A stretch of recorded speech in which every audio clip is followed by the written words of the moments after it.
Hi. When you look at a company and try to analyze it, one of the first questions or fundamental questions you need an answer to is whether the company's existing investments are good investments or not. And part of the reason you need the answer to that question is before you value this company and you forecast out what the company will look like in the future, you need to get a sense of what it's done in the past. And one of the simplest ways to answer that question, whether the existing investments are good investments or bad investments, perhaps even simplistic way, is to compute an accounting return on those investments. I know I'm not a great fan of accountants and I mistrust many accounting numbers, but this is one of the few places in finance where you're at the mercy of accountants and you got to take what they give you. So today's session, I'd like to talk about computing accounting returns, return on invested capital, return on equity, non-cash return on equity, what the numbers are that feed into them, and how to perhaps read them. The company I'm going to use to illustrate this is Walmart. Part of the reason I'm going to use Walmart is because it has many of the issues that bedevil you when you try to compute accounting returns. And the place I'm going to start is the most recent 10K for Walmart. So we're sitting in March of 2013. This is the 10K as of January 31st of 2013. So this is as fresh a 10K as you're going to get. So I start with the income statement on page 66 of this 10K. I'm going to open up an Excel spreadsheet on the side as I go through so you can see the numbers feeding into my return on capital. What are the numbers I'm pulling off the income statement? The first number I'm going to pull off is operating income. So you see that highlighted. So I enter that operating income from the most recent year. Okay.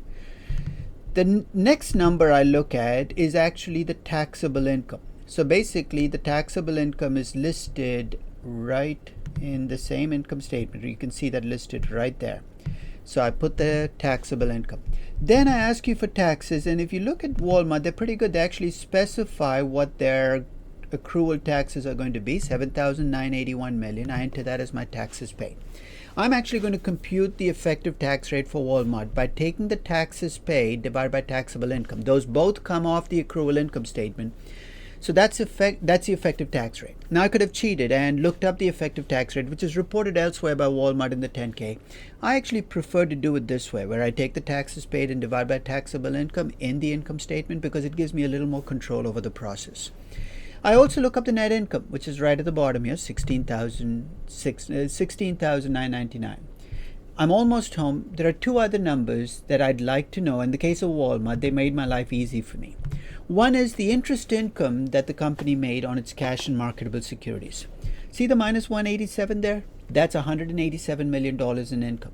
Okay? And right above it are the interest expenses, and they're broken up into two parts. Interest expenses from conventional debt and interest expenses from capital leases. I add them up to put them as interest expense on the debt. A little what if.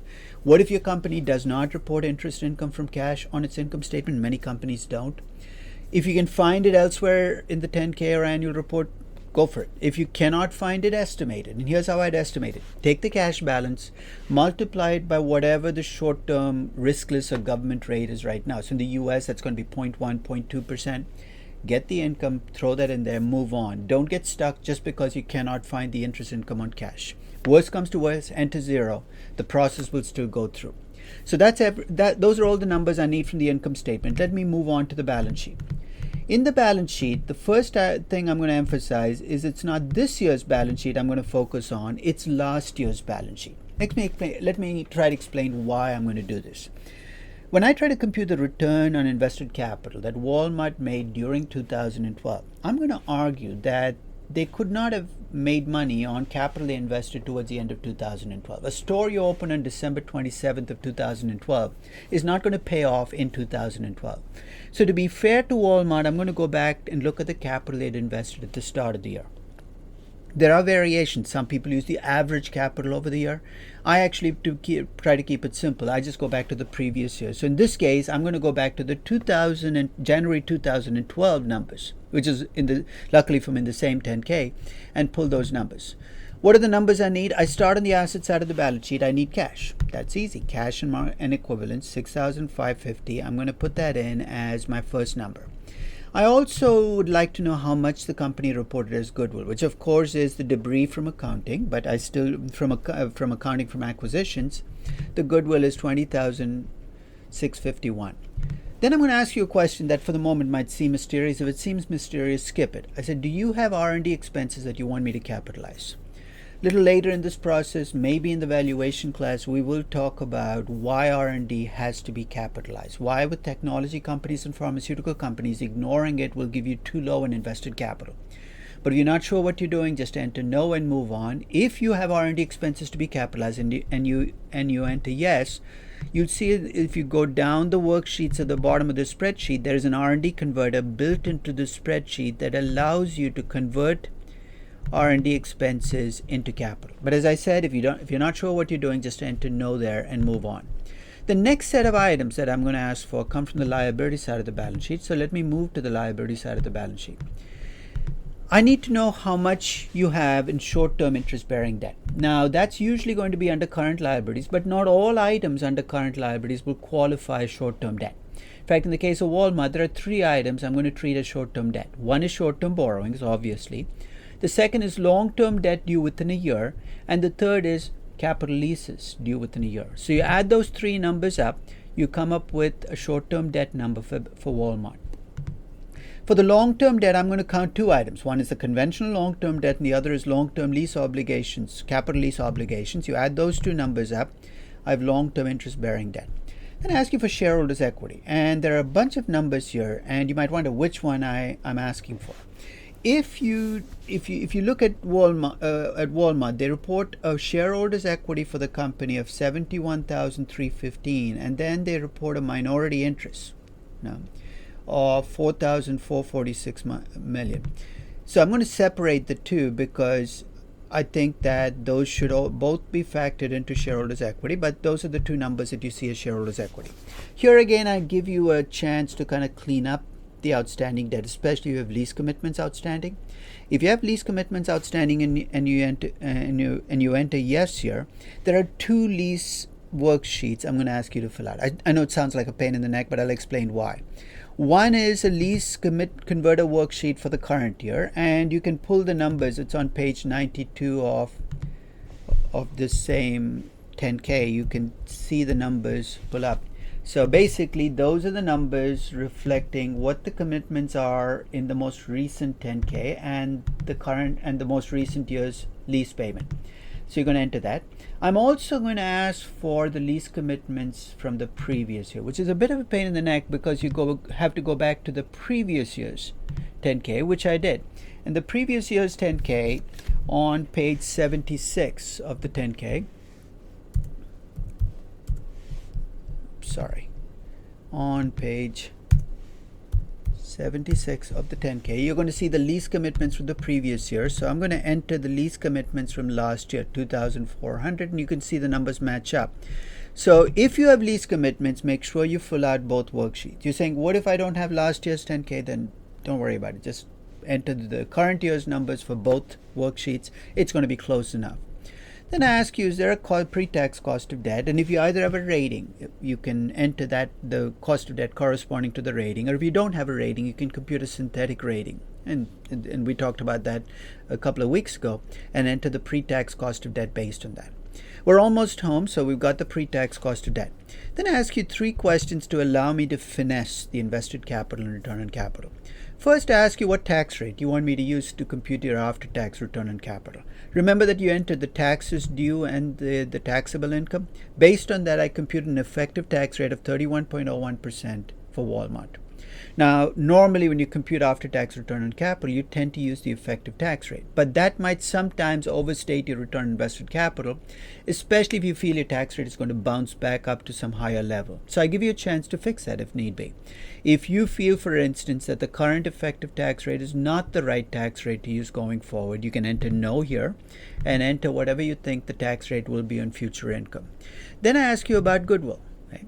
Generally speaking, goodwill is taken out of invested capital. So when I compute invested capital, I subtract out goodwill from invested capital. The rationale for this is goodwill is really investments in future growth assets of the companies you acquired, and it's not fair for me to ask you to make money, operating income now, on investments you haven't even thought about yet.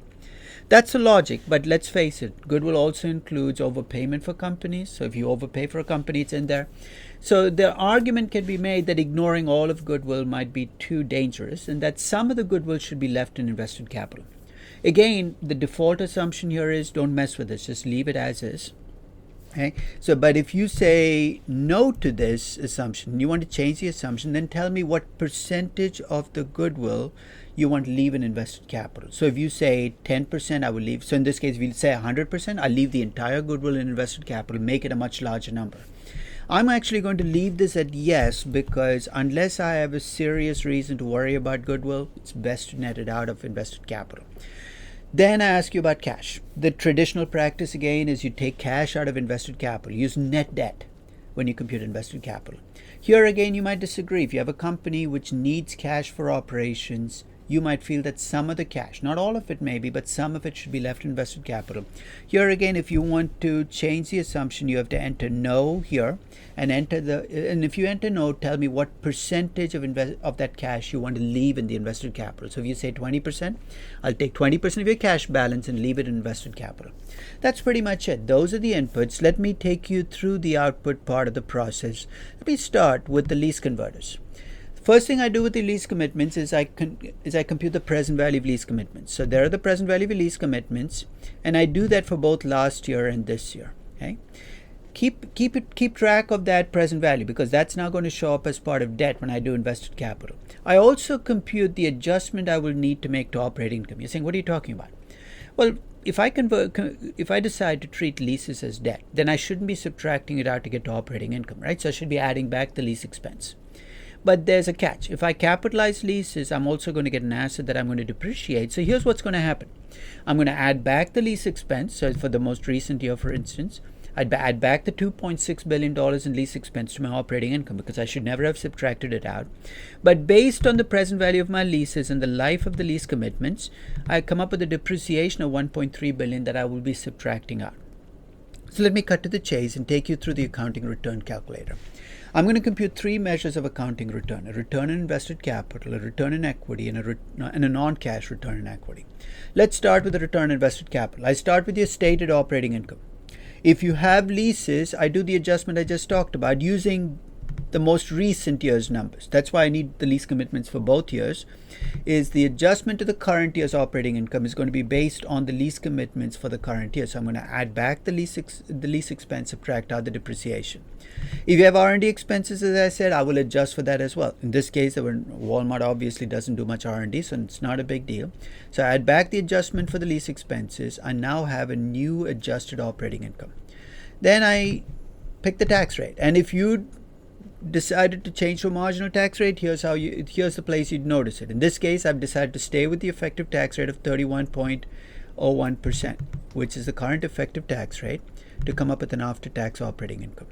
One little glitch when you capitalize R&D, and again, don't worry about this if you have no idea what I'm talking about, but when you capitalize R&D, you replace an R&D expense that's fully tax deductible with an amortization that's a smaller number, and therefore you lose some tax benefits if you're not careful. So if you capitalize R&D expense, I clean up for that to come up with your after-tax operating income. So the number that I think is the most reliable estimate of after-tax operating income for Walmart is that $20.067 billion that you see as my adjusted number.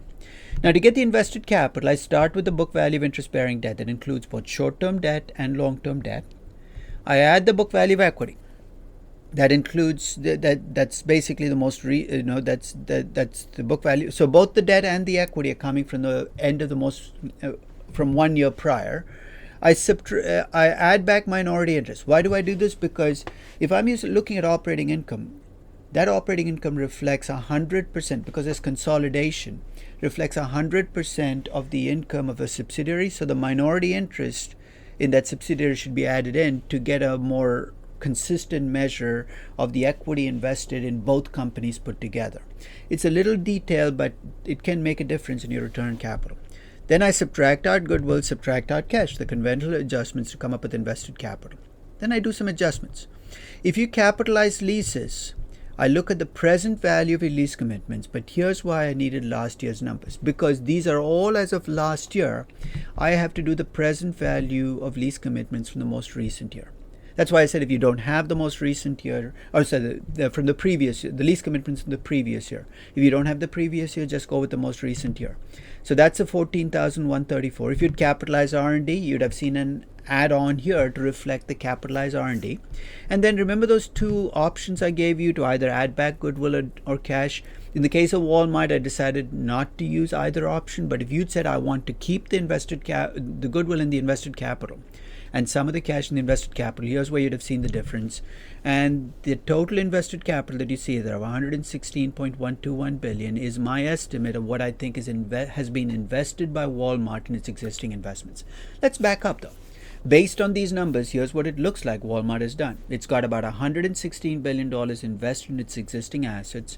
It's making about $20.067 billion in after-tax operating income on those assets. You divide the $20.067 billion by the $116 billion, you get a return on invested capital of 17.28%. Is that a good return on capital? I think so. In fact, the number you'd compare it to is the cost of capital for Walmart. Cost of capital for Walmart is about 7.5%. They're making about 10% more than their cost of capital. Why? They're a good company. They've got competitive advantages, economies of scale that they utilize well. Now, just to contrast, I have compared it to the return on invested capital if you make no adjustments. In other words, if you don't capitalize leases, you do the conventional after-tax operating income, the shortcut of after-tax operating income divided by invested capital, you get a higher number. Not by a huge amount for Walmart, but for some companies, when you make the adjustments, the difference is going to be fairly large. We complete the story.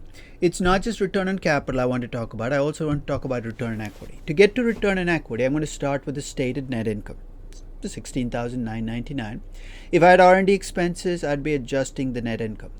You're saying, what happens to leases? Leases don't affect net income. Leases are just you're replacing an operating expense with a financial expense. So net income is going to be immune to lease adjustments. So the only adjustment I have to think about is R&D. And since Walmart has no R&D, there's no adjustment to make. The adjusted net income is equal to the stated net income. For the book value of equity, I do pretty much the same thing I did for invested capital. I subtract out goodwill to get an adjusted book value of equity. And if I'd capitalized R&D and I decided to add back goodwill, here's the place I'd have done it. Again, in the case of Walmart, there's no adjustment to make. If I take the net income and divide it by the book value of equity, the return on equity that I get, the adjusted return on equity I get for Walmart, is a pretty impressive number, 33.55%. What would I compare that to? I'd compare that to the cost of equity for Walmart as a company. But since equity could be invested in operating assets, which in the case of Walmart are stores, or in cash, I also computed a non-cash return on equity. A return on invested capital is always non-cash because I'm focusing on operating income and I'm focusing on invested capital net of cash. But a traditional return equity has net income that includes net income from cash, and a book value of equity that includes a cash balance. So I have a variant on that called non-cash return equity. And here's what I do. I start with the stated net income. I subtract from that. Remember on the previous page I'd asked you for the interest income from cash? This is why I needed that. I subtract from the stated net income the after-tax interest income. Why after-tax? Because net income is already after taxes, and if I do make income from my cash balance, I have to pay taxes on this. I use the effective tax rate, or whatever you chose as your tax rate, to come up with the after-tax income. I subtract that out because I don't want to count the income from cash. And when I subtract it out, I come up with a net income from non-cash assets. Then again, if there's R&D, I'd adjust for the R&D. In the case of Walmart, there's none. So the adjusted net income I have for Walmart is only mildly different from the stated net income because they don't make that much income from cash. For the book value of equity, I subtract out goodwill and now subtract out cash. And if you want me to add back goodwill or cash, I do that as well. I come up with an adjusted book value of equity, and this is book value of equity in the non-cash assets. You divide the non-cash net income by the non-cash book value of equity, you come up with a non-cash return on equity. That non-cash return on equity can be compared to the return on equity on just your operating assets in Walmart. Remember we talked about levered betas for just the operating assets and levered betas for the entire company. That's why we keep track of all of those different numbers. So let's review. If you are looking at a company, you'd like to figure out whether the return on invested capital and return on equity are good numbers, and good numbers relative to the cost of capital and cost of equity. To do that, you need at least 1 year of financial statements, preferably 2. And the return on invested capital and return on equity are computed taking this year's income and dividing by the invested capital from the end of the previous year. Okay? Are there companies that could give you trouble? Sure. If you do this for Apple, one of the problems you're going to run into, especially when you net cash out from the book values, you can end up with negative invested capital. It's a huge pain in the neck. Not much you can do other than pick that choice, that option of counting some of the cash as part of invested capital. But the bottom line is, with return on capital and return on equity, you are trusting accounting numbers to reflect what's going on. And whatever accountants do to those numbers, whether they take restructuring charges or write-off items, can affect your return equity and return capital, leading to some strange-looking numbers. So if you have negative invested capital or negative book value of equity, both of which can happen, computing accounting returns becomes meaningless. Just put not meaningful and move on. You've lost one piece of input you would have used to assess the company, but not much you can do about it. So when you get a chance, pick up a company, pick up its financial statements, work out its accounting returns. It's a good place to start in assessing whether this company has been well managed in the past.